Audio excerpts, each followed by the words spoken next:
넓게 하소서. 나의 마음을 정금과 같이 하소서. 자, 이 시간은 이제 마지막 우리 목사님 통해서 말씀드리는 시간입니다. 오늘 아니면 다시 은혜를 받을 수 없습니다. 은혜 받으시려면 강림교회로 가셔야 됩니다. 아멘. 이 시간 마지막 말씀입니다. 부르심의 땅에서 고백하는 신앙이라는 말씀에 제목을 갖고 이제 말씀드리는 데에 모두가 은혜 받고 하나님 귀하게 쓰임받는 저와 여러분들이 간절히 소망합니다. 우리 목사님 나오셔서 말씀드리는 우리 할렐루야로 우리 마지막으로 함께 인사 나누겠습니다. 할렐루야. 할렐루야.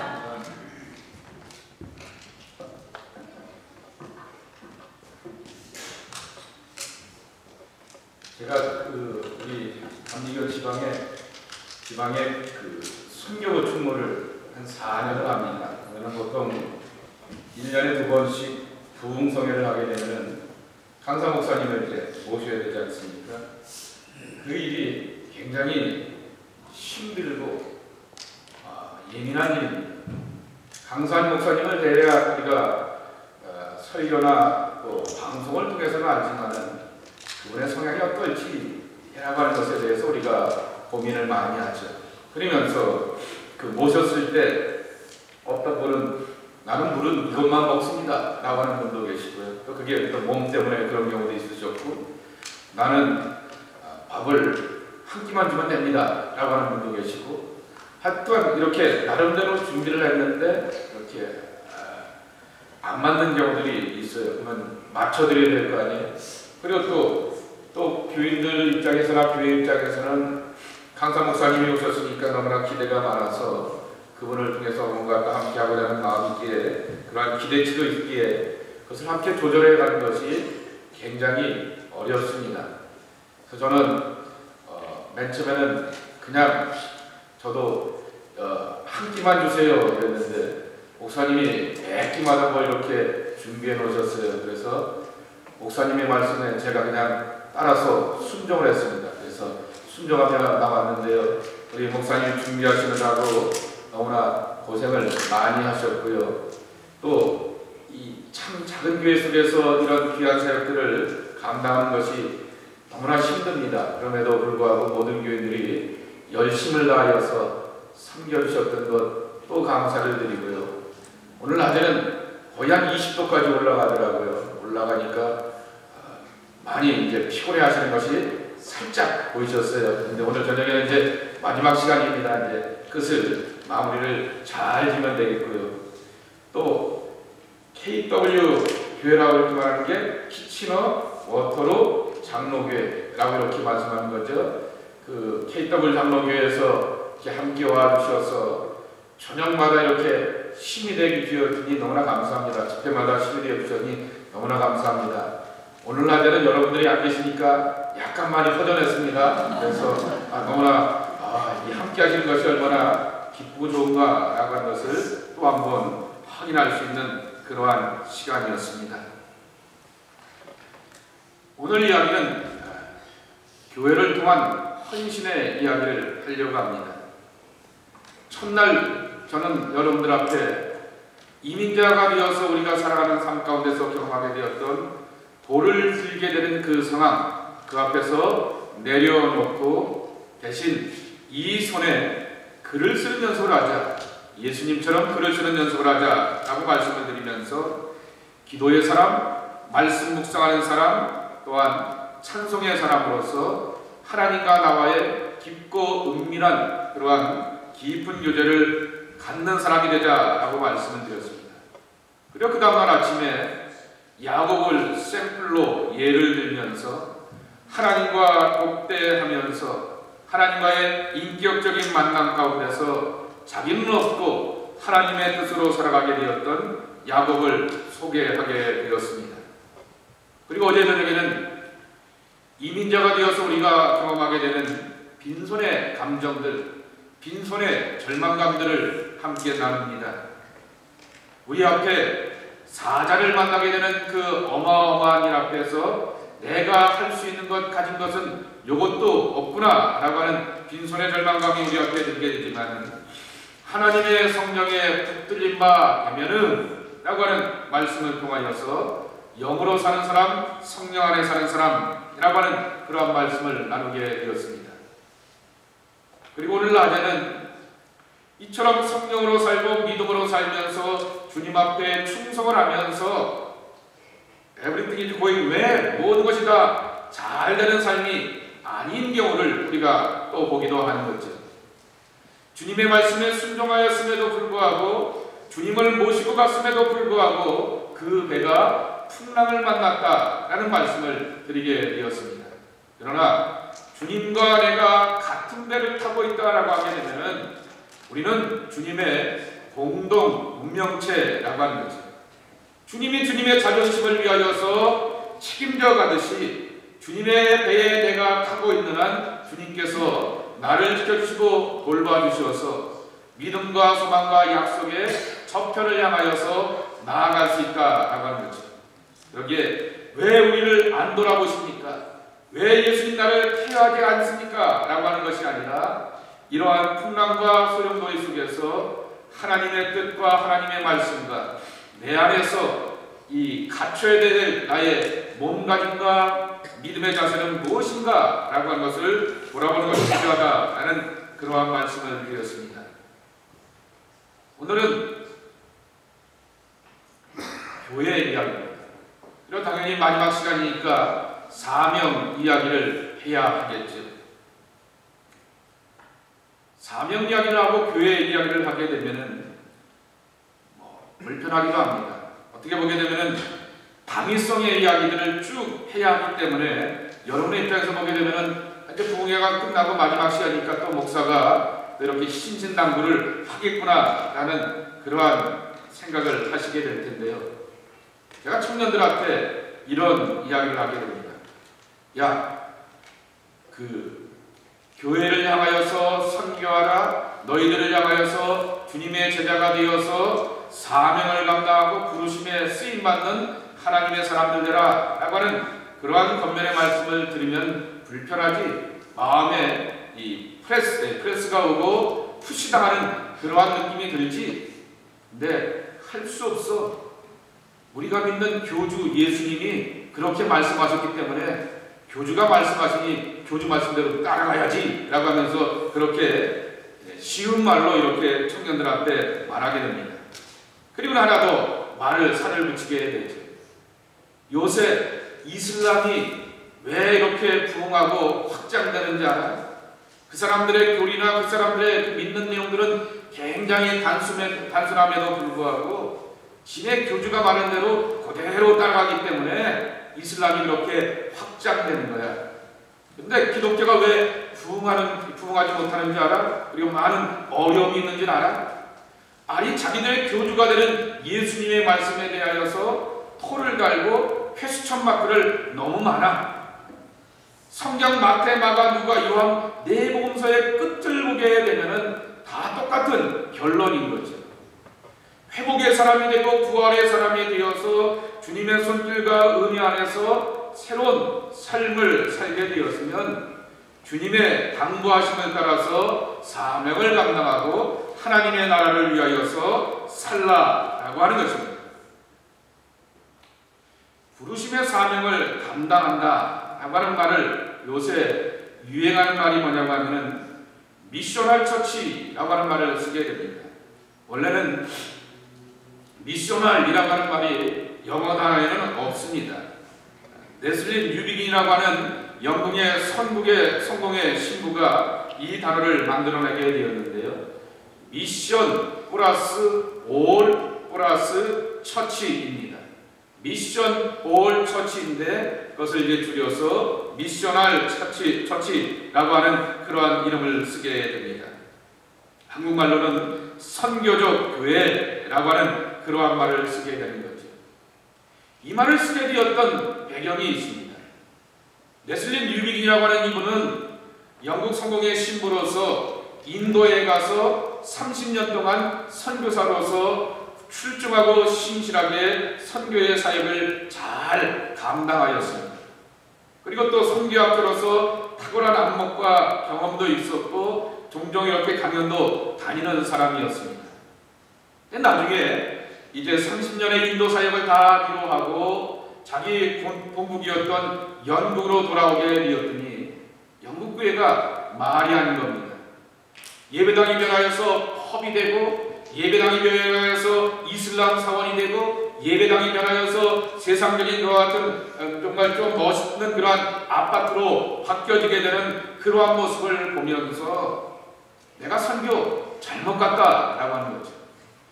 인도로 가서 선교할 것이 아니라 여기 와서 선교해야 될 텐데 내 조국 내 땅에서 선교하지 못하고 내가 엉뚱한 데 가서 선교하고 왔구나 라고 하는 그러한 자각을 하게 되었다라고 하는 것입니다. 도대체 그러면 영국의 교회가 뭐가 문제인가 하면서 그 원인을 쭉 찾아보게 되었습니다. 그랬더니 그분의 결론이 하나입니다. 이 교회들이 목적, 하나님의 미션, 하나님의 뜻을 잃어버리게 되었다라고 하는 것이죠. 미션이라고 하는 말 자체가 부르심, 보내심을 받았다라고 하는 그러한 뜻 아니겠습니까? 이 교회가 세워질 때 이 교회를 통하여서 일하고자 하시는 하나님의 뜻과 가치와 목적을 오늘날의 교회들이 잃어버리게 되었다라고 하는 것입니다. 미션이라고 하면 여러분 마음 가운데 부담이 될 수도 있을 것입니다. 또 전도와 선교를 오늘도 목사님이 강조하는구나 라고 오해할 수도 있는데요. 어디 가서 선교하고 또 어디 가서 전도하고 어디 가서 이렇게 선교비를 보내고 뭐하고 후원하고 그것이 전부가 미션이 아니라고 하는 것이죠. 니고레니 우리 인생의 모든 삶에는 하나님의 위대한 뜻과 계획과 목적이 담겨져 있다라고 하는 거죠. 한 생명 하나에게는 이 아이들이 이 땅에 태어나게 되었을 때 엄마의 사랑과 그러한 엄마 아빠의 사랑과 정성과 돌봄 가운데서 이 땅에 있게 될 때는 그냥 부모의 사랑으로서 존재하는 저희들이 아니다라고 하는 것이죠. 생명의 주인 되시는 하나님께서 한 생명 한 생명을 만들어갈 때 거기에 위대한 뜻과 목적이 있다라고 하는 것이 니고레에 강조하게 되는 목적이 이끄는 삶이라고 하는 거죠. 무엇에다가 드라이브를 걸 거냐라고 하는 거죠. 퍼포스 드리븐 라이프라고 하여서 목적에다가 드라이브를 걸라라고 하는 거죠. 어떤 사람은 술에다가 드라이브를 걸기도 합니다. 어떤 사람은 돈에다가 드라이브를 걸기도 합니다. 어떤 사람은 자기의 영광과 명예를 향하여서 삶의 드라이브를 걸고 거기다 취하여 사는 사람들이 있는가 하면 하나님의 사람들은 창조주 하나님께서 어떠한 뜻과 계획을 가지고서 한 생명 한 생명 만들어 갔을 때 거기에는 그 하나님의 목적을 깨닫고 찾아가면서 그곳에 내 삶에 드라이브를 걸어야 한다라고 하는 거죠. 니고레는 이 개인에 대하여서 이 목적을 강조하였다라고 하면은 레슬리 르비는 이 공교롭게도 비슷한 시기 가운데 교회에 대해서도 똑같이 말씀하고 있다라고 하는 거죠. 자, 교회는 누구의 핏값으로 사셨다고요? 예? 예수님의 핏값 주고 사신 교회라고 하는 거죠. 예수님의 교회입니다. 예수님이 자기 몸에 그 모든 것을 내어주시고 핏값 주고 사시게 되었던 값지고 소중한 교회라고 하는 거죠. 주보되어 있는 것처럼 제가 서울서 섬겼던 교회는 재적 인원이 8만 5천 명이고 출석 교인이 2만 명이었던 그러한 교회였습니다. 그 교회나 여기 이 자리에서 함께 드리게 되는 드림교회나 주님 보시기에는 다 똑같은 교회라고 하는 거죠. 10손가락 깨물어서 하나뿐 손가락 없다라고 하는 그 말처럼 많은 사람들이 모인 교회나 그리고 또한 작은 교회라 할지라도 그 교회 안에는 주님의 이름을 높여드리며 주님의 뜻과 주님의 영광을 구하는 주님의 손가락이라고 하면은 아플 수밖에 없고 이 손가락이 건실하고 튼실하기를 바라는 것은 똑같은 주님의 마음이라고 하는 것이죠. 그러기에 그 주님의 핏값 주고 사시게 되었던 그 교회 속에는 그 지역과 그 시대와 그 땅의 부르심을 향하여서 쓰임받는 모습이 되어야 한다라는 거죠. 왜 삶이 존재하는가? 니고레니 것을 우리에게 가르쳐줬다고 하면은 레슬리 르비기는 왜 교회가 그 시대의 그 땅에 그 지역 가운데서 존재하고 있는가라고 하는 그러한 것을 찾아야 한다라고 하는 것입니다. 그래서 부르심, 이것이 바로 교회 안에 있다라고 하는 것입니다. 그럼 어떠한 목적을 가지고서 주님의 교회가 부르심 가운데 세워져야 하는가라고 하는 것이죠. 첫째로는 교회는 예수님을 구주로 고백하는 사람들의 신앙으로만 모여져야 한다라고 하는 것입니다. 흔히 이민교회를 복덕방이라 이렇게 말합니다. 복덕방이 뭔지 아시죠? 이것저것 이렇게 소개해주고 알선해주는 그러한 공간으로 이해하기도 합니다. 어떤 분은 이민교회는 벼룩시장이다라고 말하기도 합니다. 벼룩시장에 보게 되면 다양한 광고와 알림이 있고 거기서 주고받는 그러한 얘기들이 있지 않습니까? 그래서 그런 것이 이루어지기도 합니다. 또 유학생들이 많은 지역의 교회들은 또 유학생들이 교회에서 밥을 안 주고 빵을 주면은 엄청 실망하게 됩니다. 왜냐하면 그래도 한 끼는 교회에 와서 국 하나 먹고 김치 하나 먹으면서 시원해 라고 하는 개운한 마음으로 가고 싶어 하게 되는데 그냥 빵이나 주고 친절을 하게 되면은 굉장히 실망하기도 하면서 어느 교회는 김치하고 밥 준대 라고 하면서 그런 찾기도 하는 그러한 모습을 보기도 합니다. 지난 수요일날인가요? 저희 수요일날 시니어들이 오전 11시에 예배를 드립니다. 그랬더니 어느 권사님이 그러시더라고요. 내가 아무개 권사님을 만났는데 우리 교회 오래전이다 다니다가 이제 그만 다른 교회로 가시게 되었던 권사님을 만났는데요. 우리 목사님하고 사모님을 자랑했어요. 우리 목사님, 우리 사모님은 수요일마다 우리 노인들을 위해서 밥을 해주고요. 그리고 목사님은 매 그때마다 커피를 만들어서 날라주세요. 이게 자랑할 건 아니죠. 그런데 그것을 자랑하더라고요. 그랬더니 그 얘기를 딱 했더니 다른 교회로 가시게 되었던 권사님이 뭐라고 했냐면 우리 교회도 목사님이 그렇게 커피 날라주시고 사모님이 밥 해주세요 라고 이렇게 하면서 자랑하더라고요. 자랑뿐일까 모르겠습니다 하면서 그런 얘기들을 이렇게 나누게 됩니다. 근데 교회가 과연 그러한 것으로서 함께 세워지는 그러한 목적이 되어야 할 것인가? 종종 교회 안에 보게 되면은 예수님을 위하여서 가슴을 뛰거나 예수님의 복음을 전하고 예수님의 사랑을 위하여서 함께 기도하고 의기투합하고 희생하고 수고하는 것으로서 헌신하기보다는 제가 잘 쓰는 족구도 하나 있습니다.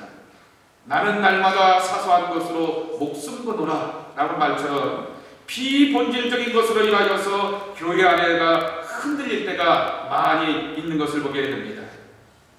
오늘 본문을 보시게 되면은 예수님께서 낮 시간에도 말씀을 드렸듯이 복음서는 그냥 보고 하나만 딱 끄집어내서 보면 안 된다라고 말씀을 드렸어요. 앞과 뒤를 함께 보아서 저는 문맥 가운데서 이해해야 된다라고 말씀을 드렸습니다. 16장을 보시게 되면 5절서부터 바리새인들과 사두개인의 누룩을 조심하라 라고 하는 거죠. 굉장히 경건한 것 같고 신실한 것 같아 보이지만은 그들의 신실함과 경건함의 그러한 틀을 가지고서 백성들의 영적인 그러한 혼란을 오게 되고 신앙을 잘못 지도하게 되는 그들에 대하여서 조심하라 라고 하는 거죠. 근데 마치 누룩처럼 나도 모르고 알게 모르게 이것들이 우리의 심성 가운데 들어오게 되어서 부정적이고 온전치 못한 그러한 결과들을 만들어가게 되니 바리새인들과 사두개인들의 누룩을 조심하라 라는 그러한 말씀을 하시게 됩니다. 그 말씀을 다 하신 다음에 제자들을 데리고서 여기 말씀에도 있는 것처럼 가이사랴 빌립보 지방 빌립보 가이사랴 지방으로 데리고 가시게 되었다라고 하는 거죠. 지금은 이스라엘 땅이었고 요르단의 경계에 있는 이 땅으로 예수님이 제자들을 데려가신 다음에 뜬금없이 묻는 것을 보게 됩니다. 사람들이 나를 뭐라고 말하느냐? 뭐라고 말합니다 라고 말하게 되니까 그러면 너희는 나를 누구라 하느냐? 라고 묻게 되니 베드로가 이렇게 분명하게 대답하죠. 주는 그리스도시요 살아계신 하나님의 아들이십니다 라고 하는 신앙 고백을 베드로가 하게 됩니다. 참 분명하고도 아주 정확한 신앙 고백을 이 베드로가 하게 되니 이 말씀을 듣고 정말 네가 기특하고 신통하다라고 말씀하십니다. 이 기특하고 신통한 대답은 네 입술에서 나온 것이 아니라 내 안에 계시는 하나님이 이와 같은 고백을 하게 하였다라고 말씀하신 다음에 18절에 말씀하시기를 내가 내게 이르노니 너는 베드로라 내가 이 반석 위에 내 교회를 세우리니 라고 하는 거죠. 내 반석 위에다가 교회를 세우겠다라고 하는 거죠. 베드로가 잘났기 때문에 베드로가 똑똑하기 때문에 그의 이름 위에다가 교회를 세우겠다라고 하는 것이 아니지. 베드로가 고백하게 되었던 신앙 고백이라고 하는 튼튼한 반석과 터전과 기초 위에다가 주님의 교회를 세워가겠다라고 하는 그 같은 말씀인 것입니다. 그렇습니다. 교회는 주님에 대한 신앙 고백으로서 분명한 것으로 세워지는 교회들이 되어야 됩니다. 예수님에 대하여서 이야기로 가득한 교회, 예수님의 말씀을 나누는 교회, 예수님을 통한 은혜와 사랑과 은총을 경험하였던 것들을 나누는 교회, 이것이 바로 우리가 꿈꾸고 우리가 바라는 교회가 되어야 하는 것이요, 무엇보다도 주님께서 원하시는 교회가 되어야 한다라고 하는 것입니다. 예수님이 경험하는 교회, 예수님이 경험되는 교회, 이것이 바로 여러분들이 섬겨하는 드림교회가 되기를 축복합니다. 그리고 또한 KW 장로교회가 되시기를 주님의 이름으로 축복합니다. 제가 한번 예를 들어볼게요. 여러분 사도행전 3장을 한번 보십시오. 사도행전 3장을 보시게 되면은 6절에 있는 유명한 말씀이 있습니다. 베드로와 요한이 이제 정한 시간이 되어서 예루살렘 성전에 올라가서 기도하는 내용이죠. 그 내용 가운데서 맨 바깥쪽 사이드 쪽에 있는 이방인들과 여인들의 뜰에서 이렇게 성전을 향하여 들어가게 되는 이 미문 골덴 게이트라고 하는 이 황금문 앞에 서 있게 되었던 이 날 때부터 걷지 못하는 장애인이 있었습니다. 그가 돈을 달라고 구걸할 때 베드로가 이런 말을 하게 됩니다. 6절에 있는 말씀 우리 함께 읽겠습니다. 시작.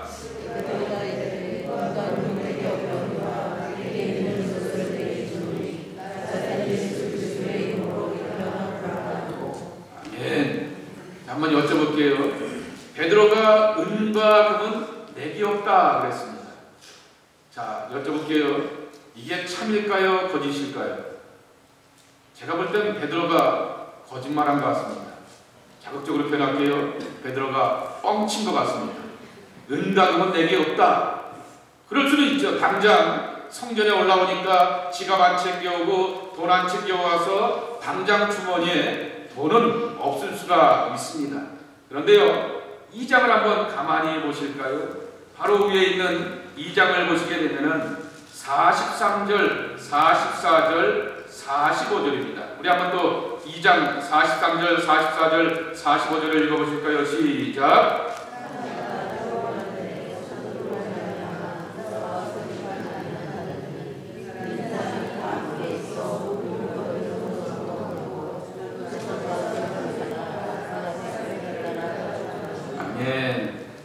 예, 초대교회에 기적과 이사가 많이 나타났다 그랬습니다.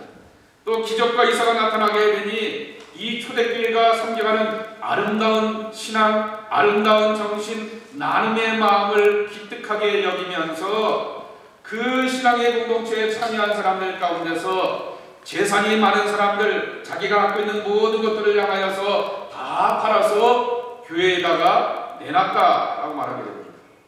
그 이야기 끝난 다음에 바로 3장에서 베드로와 요한이 예루살렘 성전에 올라가다가 미문에 앉아있게 되었던 걷지 못하는 이를 만나게 되었던 거죠. 아니 분명 그 앞에 보게 되면은 많은 사람들이 믿는 사람들이 넘쳐나게 되었고 믿는 사람들이 그냥 들어온 것이 아니라 자기들의 소유를 다 팔아가지고서 이 교회 공동체를 세워가게 되었다라고 하는 거죠. 그러니까 뭐가 있었어요? 돈이 분명히 있었다라고 하는 거죠. 설령 지금 당장은 준비가 되어 있지 않아서 지갑 속에 돈이 없다 할지라도 야야야 잠깐만 기다려봐. 내가요 다시금 교회에 가서 당신의 어렵고 곤란한 형편과 처지를 다 교인들한테 얘기하게 되면은 당신을 좀 돕는 이 일은 얼마나 귀하고 값지고 고상한 일입니까? 그러니까 우리 교인들이 다 도와줄 것이고 이해할 것이니 거기에 일부를 떼어가지고 당신에게 주겠습니다 라고 이렇게 약속할 수도 있는데, 베드로는 그렇게 말하지 않았다라고 하는 것이죠. 은과 금은 내게 없거니와 내가 갖고 있는 것을 내게 주노니 곧 나사렛 예수의 이름으로 일어나 걸으라 라고 하는 것입니다. 선한 마음을 가지고 있는 베드로가 순수한 마음을 가지고서 교인들을 향하여서 충분히 설득할 수 있었을 것입니다. 예루살렘 성전에 갔더니 풀수한 사람이 하나 있는데 우리가 여태껏 도와줬듯이 도와줍시다 라고 하는 그러한 말을 할 수 있음에도 불구하고 베드로는 그렇게 말하지 않았다라고 하는 것입니다. 왜 그럴까요? 베드로는 오늘 한 끼, 오늘 하루의 양식을 사는 돈을 주시는 대신에 영원한 삶의 양식이 되고 영원한 소망이 되는 예수를 주는 것에 대하여서 더 분명하고 소중한 가치를 갖고 있었고, 거기에 대하여서 하이라이트를 짚고 강조하기 위하여서 돈은 없지만은 내가 진정으로 갖고 있는 것을 내게 주노니 나사렛 예수의 이름으로 일어나 걸으라 라고 하면서 예수를 주는 생명의 역사가 그 안에 있었다라고 하는 것입니다. 이것이 바로 교회가 가져야 될 분명한 목적이라고 하는 것이죠. 가난한 사람들, 연약한 사람들, 삶의 고단한 그러한 사연들을 갖고 있는 사람들의 이야기도 들어주고 어려운 것들도 설명해주고 그리고 후원해주기도 하고 격려도 해줘야 하지만은, 그러나 교회가 근본적으로 해야 될 것은 뭐냐라고 하는 것은 예수의 생명을 주는 것이 되어야 한다라고 하는 것이죠. 예수의 사랑을 통하여서 진정으로 살아갈 수 있고 영원히 살아갈 수 있는 하늘나라의 소망을 주는 것이 교회가 되어야 한다라고 하는 것입니다. 오늘 베드로와 요한은 그것을 알고 있었기에 한 끼의 빵과 하루의 양식을 대신할 수 있는 영원한 생명이 되시는 예수님이라고 하는 소중한 양식을 그들에게, 이 사람에게 주었다라고 하는 것입니다. 그렇습니다. 오늘 예수님께서 베드로의 신앙 고백을 가지고서 말씀하시면서 교회는 이와 같은 신앙 고백의 터전 가운데 세워져야 된다라고 말씀하여 주셨듯이 예수 이야기로 넘쳐나는 것, 예수님이 설명하시고 가르치시게 되었던 하나님의 나라의 속성과 기쁨과 평강과 즐거움을 함께 나누는 것으로 가득 찬 모습이 되어야 한다라고 하는 것입니다. 저희 교회에서 계속해서 사순절 동안에 제임스 브라이언 스미스 목사의 선하고 아름다운 공동체라고 하는 그 책을 보게 되는데요. 그 책에 보게 되면 이 브라이언 스미스 목사가 이런 얘기를 하게 됩니다. 교회가 한쪽 사역에 치중하게 되면 반드시 잡음이 나온다라고 하는 거죠.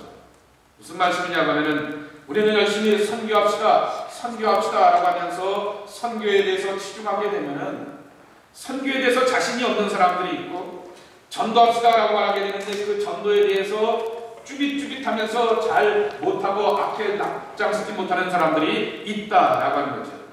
근데 이것만 계속해서 푸시하고 강조하게 되면은 나도 그래도 믿음의 사람이고 하나님의 은혜를 경험하였는데 이 전도에 대해서 내가 이렇게 온전하지 못하게 되었을 때 마음속에서 죄책감이 오게 되었고, 나도 모르게 자신을 변로하는 그러한 마음 가운데서 그것에 대하여서 반발하는 그러한 심령이 오게 된다라고 하는 거죠. 여러분, 기도해야 됩니다. 기도가 우리 교회의 목표입니다 라고 하면서 기도만을 계속해서 강조하게 되면은 어떤 분은, 대표적인 사람이 스펄전 목사가 그랬다고 합니다. 이 스펄전 목사님이 탁월한 그러한 20세기 전체를 대표하는 그러한 설교가였음에도 불구하고 집중하여서 10분 이상을 기도를 못했다고 합니다. 약간 이렇게 눈을 감고 기도하게 되면 어지럼증이 찾아오게 되어서 그런 집중력이 이분에게는 없었다라고 하는 거죠. 그러니까 사람들 가운데는 종종 그런 분들도 계시다라고 하는 거죠. 근데 그런 사람들을 향하여서 왜 집사님은, 권사님은, 장로님은 그렇게 기도를 못하세요? 라고 말한다고 하면은 그분에게 있어서는 엄청난 죄책감이 오기도 한다라고 하는 거죠.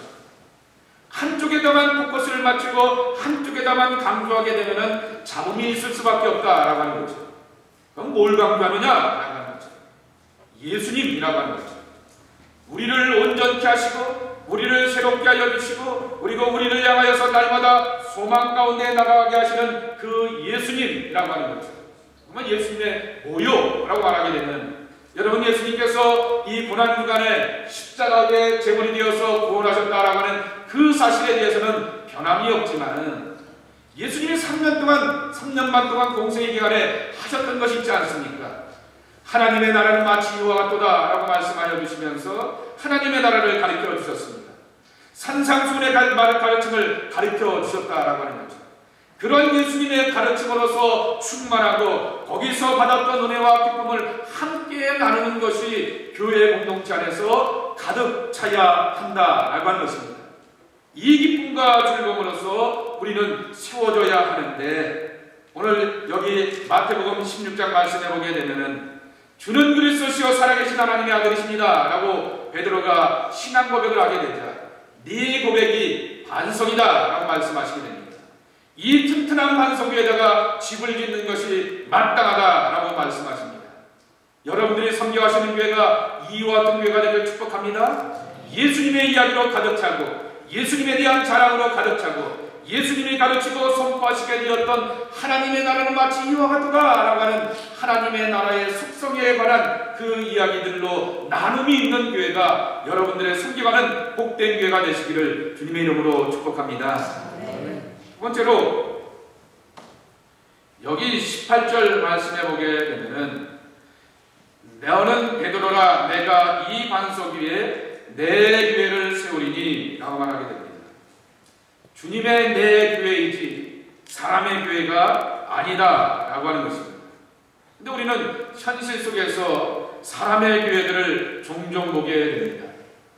세습하는 교회들도 많이 있고요, 소수의 지도자를 위하여서 흔들리는 그러한 교회들도 많이 있는 것을 보게 됩니다. 그러면서 세상 사람들로부터 조롱당하고 저 교회가 사람이 있지 하나님의 영광이 어디 있느냐라고 말하기도 합니다. 또 그렇게 말하기도 하죠. 예수는 좋은데 교회는 싫다라고 이렇게 말하는 사람들도 많이 있는 것을 보게 됩니다.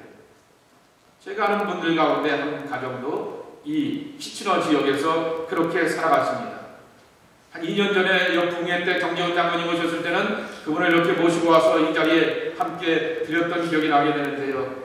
이번에는 또 이렇게 그 동생 집사님한테 붕해 포스터를 보여주면서 함께 합시다 라고 하시는데 함께 하지 못하셨어요.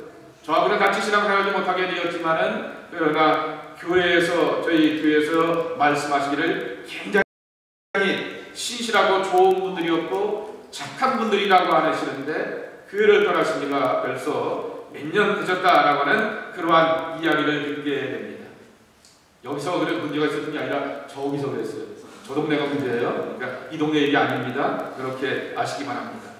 이런 모든 것이 뭐냐고 하면은 사람의 이야기로 나타나게 되고 사람 냄새 나게 되었을 때 그래도 주님을 맛보고 주님을 경험하기 원하는데 주님을 맛보기보다는 사람 냄새 나는 곳에 있기 원하지 않는다라고 하는 것이죠. 세상의 희망이 되고 영적인 능력과 권세가 되는 교회는 바로 교회가 주님께서 말씀하시는 내 교회가 될 때라고 하는 것이죠. 저는 저희 교회도 이제 전사님들이 몇 사람 계시면서 그분들하고 저하고 이렇게 갭이 많죠.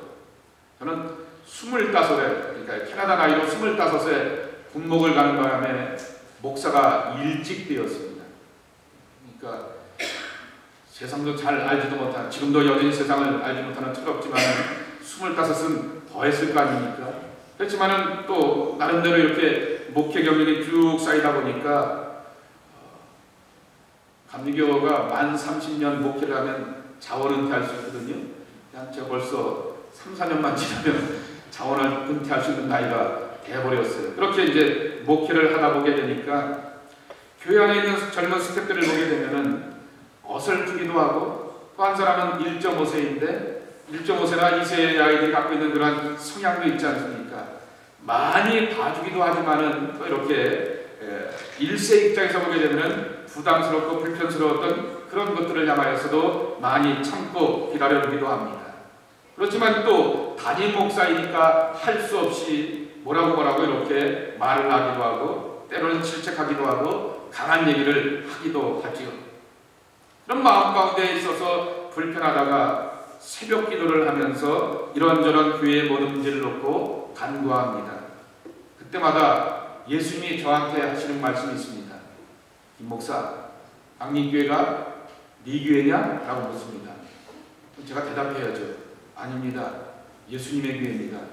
그러면 저한테 꼭 예수님이 하시는 말씀이 하나 있어요. 맞아, 까부지 마. 그 이야기를 꼭 저에게 이렇게 하신 것 같습니다. 제 입을 열어서 꼭 이렇게 말하게 됩니다. 예수님의 교회입니다. 그리고 말씀하시기를 내 교회 맞다 라고 예수님 말씀하신 다음에 왜 하필이면 꼭 이렇게 토가 붙는지 말아요.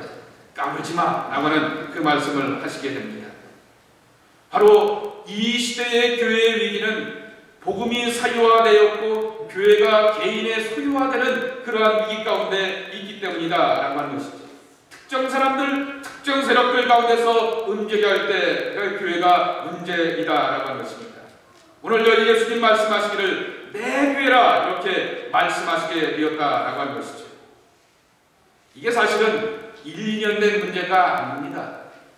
1970년대 초반에 저 보스턴 대학의 유명한 종교사회학자가 한 사람이 있었습니다. 피터 버거라고 하는 그러한 사람이 있었습니다. 이 피터 버거라고 하는 사람이 현대교회의 가만한 위기를 보게 되었더니 복음을 개인화시키고 복음을 사유화시킨다라고 하는 거죠. 무슨 말씀이냐고 하면 내가 새벽 기도를 드리면서 은혜를 받습니다. 내가 큐티를 하면서 은혜를 받습니다. 내가 찬송에 집중하면서 은혜를 받는데 그 은혜는 나의 은혜지 그 은혜가 내 아내나 내 자식이나 내 주변에 있는 교우들이나 세상에 있는 사람들한테는 아무런 영향력과 영적 감흥이 없다라고 하는 거죠. 이것이 바로 복음이 내 주머니만 있는 복음의 사유화가 되었다라고 하는 거죠. 더 큰 문제는 교회도 사유화되었다라고 하는 거죠. 교회 속에서 하나님이 역사하시고 은혜를 주셔서 2000년 동안 지탱해 오게 되었던 이 생명의 터전이 자기만을 위하여서 살고 세상을 창조하시고 세상 가운데서 일하시는 하나님의 사랑과 역사를 증거하지 못하게 되니 이것이 문제이다 라고 하는 얘기를 이분이 강조하게 됩니다. 그래서 이분의 영향을 받게 되었던 사람들이 그 다음에 나왔던 신학적인 주장이 하나 있는데 뭐냐고 하면은 퍼블릭 디알로지입니다. 퍼블릭 페이스라고 하는 그러한 말인 것이죠. 대중의 신앙, 대중의 신학이라고 하는 말이죠. 우리가 갖고 있는 믿음이라고 하는 것은 언제나 내 안에서 끝나는 것이 아니라 내가 받았던 은혜와 사랑이 언제나 주님의 사랑 가운데서 주님의 세계 가운데서 펼쳐 나가야 한다라고 하는 것입니다. 나를 넘어서지 못하는 데 문제가 있다라고 하는 것이죠. 사람 중심이 되는데 문제가 있다라고 하는 것입니다. 예수님 분명히 말씀하시기를 내 교회를 너의 신앙대 가운데 세우리니 말씀하여 주셔서 예수님의 교회, 내 교회 이것이 바로 우리가 세워야 될 그와 같은 교회의 참모습이어야 한다라고 하는 것입니다. 마지막 세 번째로 왜 예수님께서는 이방 땅 가이사랴 빌립보 지역에서 교회의 시작을 선포하셨는가라고 하는 거죠. 여러분 위클리프 선교센터에서 선교 교육을 할 때 이 마태복음 16장은 창세기 12장과 함께 이 선교에 있어서 가장 중요한 바탕이 되는 말씀 가운데 하나입니다. 하나님께서는 아브라함에게 이중적인 복을 말씀하여 주셨죠. 너는 복이 될 것이다 라고 말씀하여 주실 뿐만 아니라 너를 축복하는 사람에게 내가 복을, 너를 저주하는 사람에게 저주를 이라고 말씀하여 주셔서 너와 엮여있고 설켜있는 모든 사람들이 너 때문에 복이 될 수도 있고 저주도 될 수 있으니 내가 맺는 사람들과 어떻게 살 것인가 라고 하는 그러한 약속의 말씀을 주셨던 것이죠. 그러니까 나와 더불어 살아가는 사람들 가운데서 복이 되는 삶을 살 수도 있고 저주의 삶을 살 수도 있으니 바르고 온전하게 살아야 된다라고 하는 그 이야기를 창세기 10장에 말씀하십니다. 이것이 하나님의 선교에 대한 첫 바탕이 되는 그와 같은 말씀이라고 한다면은 신약에서는 마태복음 16장에 나오는 이 말씀이 중요하다라고 하는 것이죠.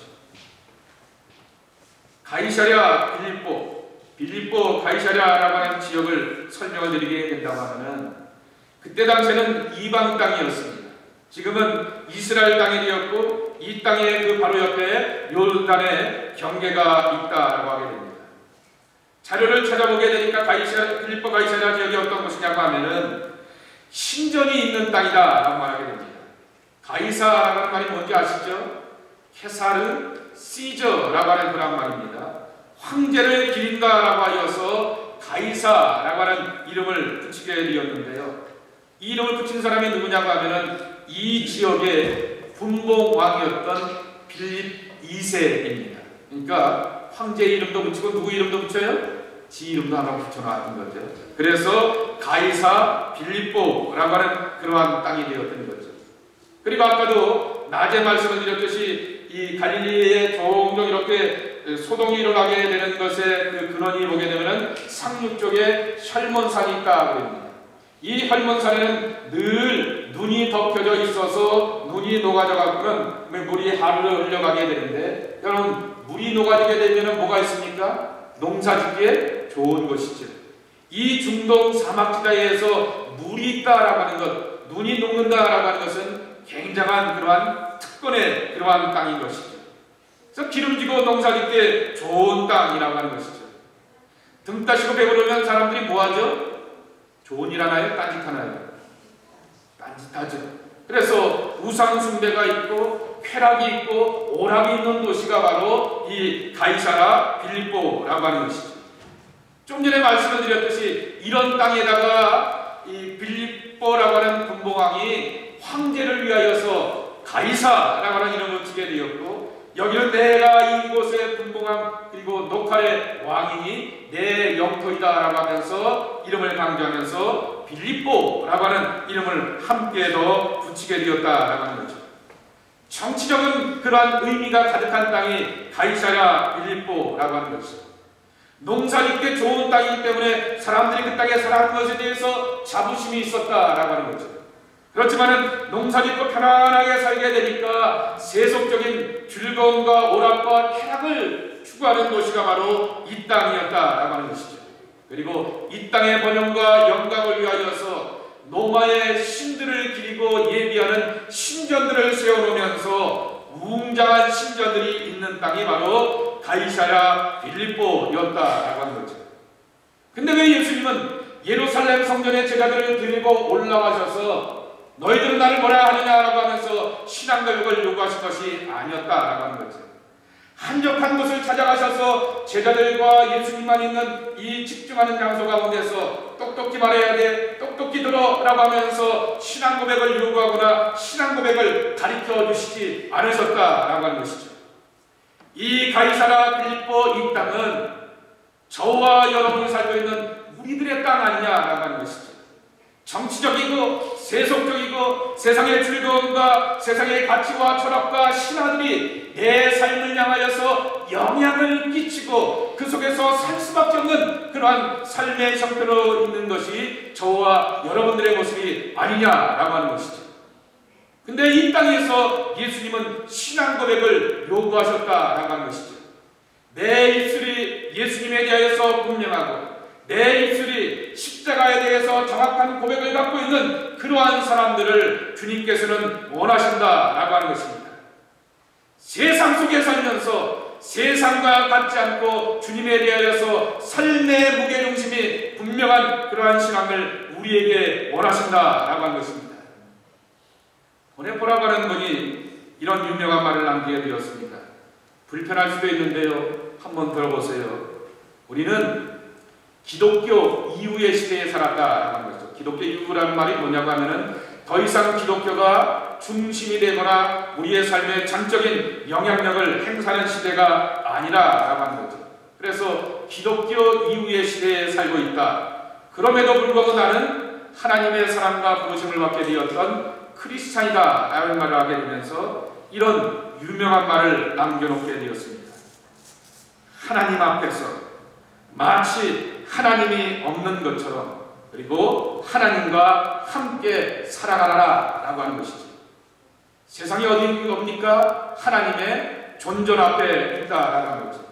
창조주 하나님을 만들어 놓으시게 되었던 세상이기 때문에 우리의 삶은 하나님 앞에서의 삶이라고 하는 것이죠. 근데 내가 만나는 사람들은 예수쟁이들이 아닙니다. 내가 일하고 내가 비즈니스하면서 그런 모든 세상들은 예수쟁이들이 아니라고 하는 것이죠. 주여 기도합시다 성경에 이르기를 주님은 이렇게 하셨어요 라고 말하게 되면은 당신 지금 뭐라고 말합니까? 라고 하면서 내 믿음의 이야기들을 도저히 이해하고 받아들이지 못하는 그러한 사람들과 우리는 세상 속에서 살고 있다라고 하는 거죠. 나는 목사입니다. 오 거룩하신 주님 하면서 우리는 그렇게 세상 속에 살 수 없다라고 하는 거죠. 마치 하나님이 없는 것처럼 그렇게 살지만은 나의 경건함을 보면서 나의 진솔함을 보면서 나의 그런 신실함과 사랑을 보면서 제가 저 안에 뭐가 있기에 저렇게 신실한가? 우리를 향해서 받아주고 배려하며 사랑하는 마음이 있는가? 라고 하면서 함께 들여다보게 되었더니 그 안에 하나님과 함께 살고 있는 것이 보이는구나 라고 하는 것을 보여주는 그와 같은 삶이 되어야 한다라고 하는 것입니다. 그래서 예수님께서는 가이사랴 빌립보에서 제자들을 향하여서 신앙 고백을 요구하셨다라고 하는 것입니다. 이것이 바로 초대교회의 신이었고 능력이었다라고 하는 것입니다. 어느 로마의 관리가 황제 앞에 기독교인에 대해서 평가해 놓게 되었던 그러한 문헌이 있는데요. 제가 한번 읽어드릴게요. 기독교인과 비기독교인의 차이는 국적의 문제도 아니고 언어나 문화의 차이도 아닙니다. 기독교인들이라고 해서 자신들만의 도시를 건설해서 그곳에서 따로 사는 것도 아니고 특별히 자신들만의 방언으로 말하는 것도 아니며 그렇다고 아주 개팍한 삶의 방식을 고수하는 것도 아닙니다. 그들은 그들이 사는 곳의 생활 방식을 따르고 그 지역의 문화와 습관들을 지키며 살아갑니다. 그런데도 그들의 공동체는 아주 주목할 만하고 놀라운 특성들을 보여주고 있습니다. 예를 들면 그들은 자신의 나라인 고향에 살고 있으면서도 나그네처럼 행동하는 것을 알 수가 있습니다. 여기 육신을 입고 살아가는 운명이지만은 육신을 쫓아 사는 사람들이 아닙니다. 이 땅에 살아가면서도 시민권은 하늘에 두고 사는 사람들입니다. 주어진 법을 준수하지만은 법을 초월하는 자신들만의 삶의 방식을 가지고 있습니다. 모든 사람들에게 사랑을 보여주지만은 오히려 사람들은 그들을 핍박합니다. 그들은 종종 오해를 받으며 정죄를 당하기도 합니다. 하지만 그러한 죽음과도 같은 고난 때문에 삶에 더욱 활력이 넘쳐나는 것입니다. 자신들은 가난하지만은 수많은 사람들을 부욕해 하며 부족한 상황에서도 모든 것의 풍성함을 누릴 줄 알았습니다. 자신들을 향한 저주를 축복으로 갚아주며 핍박을 친절로 대갚았습니다. 선행을 베풀었는데도 악인으로 몰려 채찍질을 당하기도 하였습니다. 이것이 바로 초대교인의 삶이었다라고 하는 거죠. 그러한 삶을 살았기에 AD 30년경에 기독교인은 얼마였냐라고 하면은 100명의 기독교인이었다라고 하는 거죠. 1000명의 기독교인이었다라고 하는 거죠. 그런데 그로부터 약 270년이 지나게 되었던 AD 300년경에는 600만이 넘는 기독교인이 되었다라고 말하게 됩니다. 그리고 AD 350년에는 약 4천만이 넘는 기독교인이 되었다라고 말하게 됩니다. 근데 AD 313년이 로마의 국교가 되었으니까 황제나 귀족이 기독교인이면 그 밑에 사는 사람은 다 덩달아 기독교인이 되었기 때문에 저는 313년 이후의 숫자에 대해서는 의심을 갖게 됩니다. 그러나 로마의 국교가 되기 전까지 AD 300년에 이미 기독교인은 이 로마 가운데서 600명이 넘는 그와 같은 기독교인의 부흥을 이루게 되었다라고 하는 것입니다. 교회는 늘 세상의 도전을 받게 됩니다. 그러나 한 번도 2000년의 역사 가운데서 교회가 세상에 굴복당하여서 무너진 적이 없다라고 하는 것입니다. 왜냐하면 교회는 예수님의 교회이고 예수님이 내 것이야, 내 것이기 때문에 내가 책임져 라고 이렇게 말씀하여 주기 때문인 것입니다. 교회가 세상을 향하여서 권세를 자랑하고 힘을 자랑하게 되었을 때는 타락하여서 하나님의 영이 떠나게 되었던 삼손과 같았게 되었으나 많은 핍박과 환난과 도전 앞에서 교회는 도리어 부흥과 성령과 은혜의 역사 가운데서 승리하였다라고 하는 것입니다. 그러기에 우리가 갖고 있는 교회의 조건에 대하여서 낙심하지 마십시오. 우리의 교인들의 멤버나 숫자나 재정이나 그러한 형편에 대하여서 낙망하지 마십시오. 우리 안에 예수님이 계시는가? 우리 교회 안에 성령의 역사를 향하여서 사모하며 갈급한 심령들로 참고 넘쳐나고 있는가? 예수님에 대한 신앙 고백이 정확하고 분명한 그러한 고백의 사람들로 가득 차 있는가? 너와 내가 나누는 삶의 이야기가 하나님의 나라에 관한 이야기인가? 라고 하는 것들로 치워지는 우리들의 교회가 되어야 할 것입니다. 그때 하나님은 하나님의 교회를 통하여서 놀라운 부흥과 성령의 역사로 함께 하여 주실 것이라고 하는 것입니다. 마지막으로 이 예화를 드리고 말씀을 마치고자 합니다. 필립 얀시의 책 가운데 교회와 관련 책이 하나 있습니다. 교회, 나의 사랑, 나의 고민이라고 하는 제목인데요. 그 한국말 제목은 점잖게 나와 있는데요. 영어 제목이 더 적나라합니다. 처치, why bother me? 라고 한 말이죠. 교회, 왜 나를 바다하느냐, 귀찮게 하느냐 라고 하는 얘기죠. 어린 시절서부터 이 필립 얀시가 저 아틀란타의 기독교 바이블 벨트 남부 지역에서 살아오게 됩니다. 평생을 살아오면서 교회를 떠나본 적이 없었던 것이죠. 근데 그가 대학을 가면서 교회를 이렇게 떠나게 됩니다. 흔히 말하기를 그것을 사일런트 엑소더스라 이렇게 말하게 됩니다. 조용히 애들이 부모를 떠나면서 교회 공동체를 떠나게 되죠. 그러다가 믿음의 선배들을 만나게 되면서 다시금 기독교 신앙으로 돌아오게 되었던 것입니다. 그러면서 현실의 교회와 성경에 말하는 교회가 갭이 너무나 많이 차이가 난다라고 하는 거죠. 그렇지만은 성경적인 교회를 찾아가는 교회들을 통하여서 하나님의 일하심을 경험하게 되고 교회의 숫자나 여러 가지 성편과 조건의 그런 것 제약 없이 성경적인 교회를 이뤄가려고 하는 그 몸부림 가운데서 사람들이 그 안에서 희망을 발견한다라는 그런 얘기를 하게 됩니다. 그러면서 이분도 이 책의 끝부분에 보게 되면은 이러한 아주 도전적인 예화를 하나 들려주게 됩니다. 교회가 뭐 하는 것이냐라고 하는 거죠. 어느 날 중학교에서 콘서트가 열려지게 됩니다. 학교 콘서트홀에서 콘서트가 열려지게 되는데 뭐냐고 이렇게 보게 되었더니 베토벤의 교향곡을 이렇게 연주한다라고 하는 그러한 광고가 그 안에 실려져 있게 되는 것입니다. 자기 자식을 갖고 있었던 부모들은 애들에 향해서 기대를 갖고 꽃다발을 가지고서 이렇게 가기도 합니다. 그리고 어떤 사람은 이렇게 앉아갖고는 팔짱을 끼면서 지켜보게 됩니다. 음악 선생이고 그 음악에 대해서는 더 디그리가 있고 프로페셔널한 그러한 사람이죠. 그리고 어떤 사람은 애들이 어떻게 연주하는가 라고 하면서 호기심을 갖고 그 학교에 있는 콘서트홀을 채워가게 된다라고 하는 거죠. 필립 얀시가 이렇게 이야기하게 됩니다. 중학교 아이들이 이제 몇 년밖에 음악을 배우지 않고 전문가로 배우지 않고 그렇게 과외 활동으로 엑스트라 활동으로 배우게 되었던 아이들의 연주라고 하는 것은 어설플 수밖에 없다라고 하는 거죠. 젊은 사람들의 표현대로 하면 뭐가 나죠? 하다가 연주가 이상한 삑 소리가 나면 뭐라고 난다고 그러죠? 삑사리가 나죠. 그런 소리도 나기도 하고 그런 것을 보기도 한다라고 하는 거죠. 그런데 상당수의 사람들은 그 앉아있던 사람들은 저 노래가 짜자자잔 하면서 저게 베토벤의 운명이구나 뭐 하면서 저게 베토벤의 뭐구나 라고 하는 것을 그때서야 처음 들어보기도 한다라고 하는 것입니다. 이것이 하나님의 교회이다 라고 하는 거죠.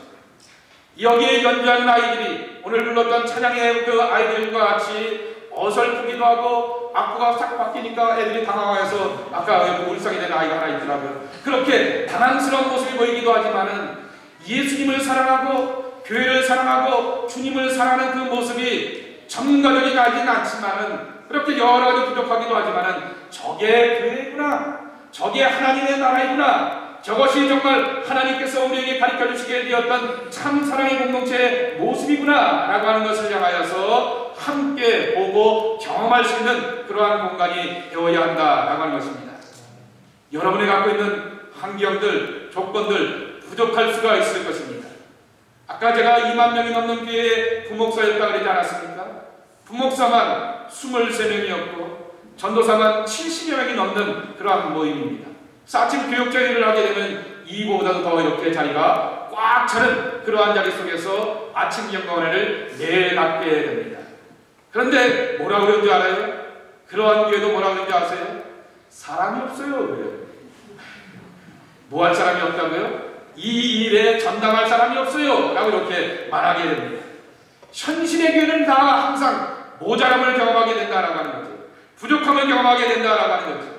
2만 명이 출석하는 그 교회도 다른 교회와 비교하면서 다른 교회는 모두 있는데 우리 교회는 모두 없어요 라고 하면서 말하는 제약과 한계와 모자람을 경험한다라고 하는 거죠. 그러나 우리는 그러한 교회를 포기할 수 없습니다.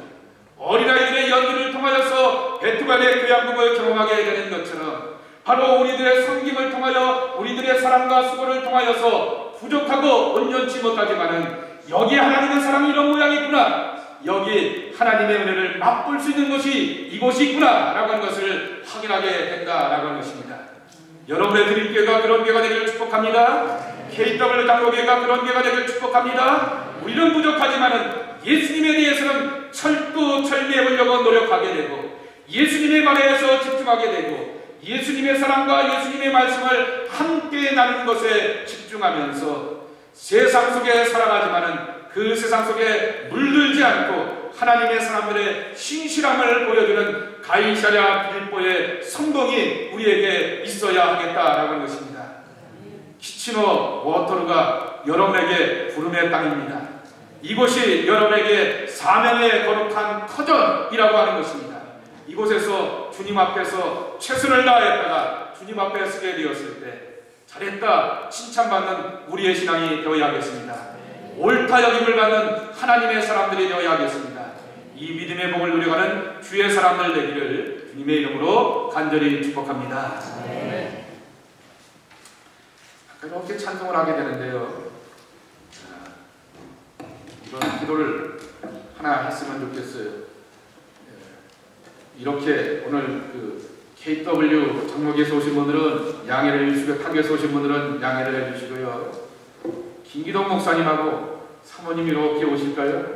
제가 또 뭔가를 또 하나 걸립니다. 주시는